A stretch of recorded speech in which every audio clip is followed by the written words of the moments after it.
आत्मा इस संसार में दृश्यमान सभी कुछ नाशवान है। जिसका जन्म होता है उसका एक दिन मरण भी अवश्य होगा। इसीलिए शरीर प्रत्येक युग में जन्मता मरता रहता है।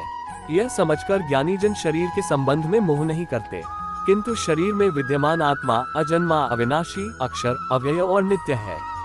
वह लाख उपाय करके भी नष्ट नहीं किया जा सकता। अज्ञानी शरीर और आत्मा में भेद दृष्टि नहीं रख पाते, इसीलिए ढकी सुखी होते हैं। इसी भ्रम के कारण वे सत्कर्म और सद्धर्म से वंचित भी रह जाते हैं, जबकि किसी भी स्थिति में किसी बात का प्रभाव आत्मा पर नहीं पड़ता। वह पाप लिप्त भी नहीं होता। वह अचल सनातन नित्य एक रूप ही रहता है।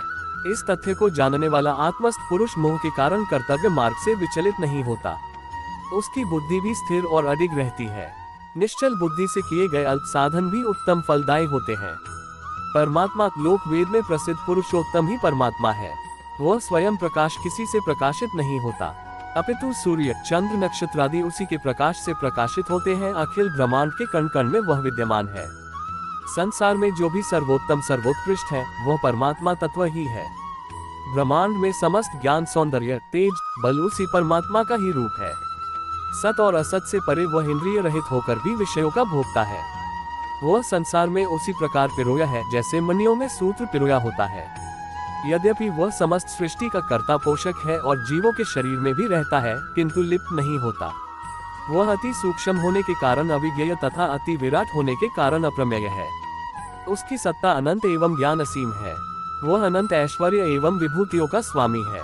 कोई भी भगवत्प्रायण श्रद्धावान व्यक्ति जो उसे मन, बुद्धि, कर्म समर्पित कर अनन्य भक्ति से भजता है वह उसे प्राप्त कर सकता है। उस परमात्मा की प्राप्ति में मन का अचल स्थापन, नित्य अभ्यास, वैराग्य, फल त्याग आदि सहायक सिद्ध होते हैं। मन इंद्रियों को वश में रखने वाला दृढ़ निश्चय, हर्षामर्ष, उद्वेग रहित, जो शीतोष्ण, मानापमान, सिद्धि असिद्धि को एक सदृश समझता है, वह आत्मतुष्ट योगी भगवत प्राप्ति में सफल होता है। दैवी संपत्ति संपन्न व्यक्ति सहज ही परमात्म तत्व का अधिकारी बन जाता है। कर्म गीता स्वयं कर्म संहिता है। इसमें नियत, काम्य एवं निषिद्ध कर्मों के साथ कर्म अकर्म की भी विवेचना है। शास्त्र विहित यज्ञ, दान, तप आदि कर्म ज्ञानवान को पवित्र करते हैं, अतः करने योग्य होते हैं। पुत्र, कलत्र, धन, समृद्धि की कामना से किए गए कर्म काम्य कर्म कहलाते हैं। चोरी, झूठ, कपट, छल, हिंसा आदि स्वार्थ के लिए किए जाने वाले निषिद्ध कर्म दूषित होने से त्याज्य है। कर्म त्याग मात्र से कोई सन्यासी योगी नहीं हो जाता, जब तक संकल्पों कामनाओं का त्याग न हो। बाहर से मन को वश में करने का दिखावा करने वाले किंतु अंदर से दूषित कामनाएं पालने वाले दम्भी होते हैं। निरासक्त भाव से सभी कर्म परमेश्वर को अर्पण किए बिना मनुष्य कर्म बंधन से मुक्त नहीं हो पाता। ज्ञानी एक क्षण में कर्म फलों को त्याग देते हैं। कर्म त्यागने से कर्म करना सदैव श्रेष्ठ है। संसार चक्र संचालन के लिए परमात्मा को भी कार्य करना पड़ता है। कर्म में फलासक्ति से काम, क्रोध, मोह, लोभ आदि विकार उपजते हैं। फलेच्छा का त्याग ही निष्काम कर्म है, जो अंतः प्रेरणा से अनासक्त भाव से दूसरों के हित के लिए करुणावान हो कर्म किए जाते हैं। वे श्रेष्ठ कर्म है जब चित्त वृत्तियों को एकाग्र कर द्वंद्व रहित हो, एक ही भाव से परमात्मा में चित्त नियुक्त करते हैं, तभी योग होता है। त्याग, सर्व भव त्याग को त्याग कहा गया है। समस्त कामनाओं, संकल्पों, फलेच्छाओं को त्याग देने वाला सन्यासी होता है। कुछ निषिद्ध एवं काम्य कर्मों के त्याग को भी त्याग कहते हैं, जबकि नियत कर्म, यज्ञ, दान, तप आदि सत्कार्य त्याज्य नहीं होते, अपितु इनके विधान में प्रमाद त्याज्य है।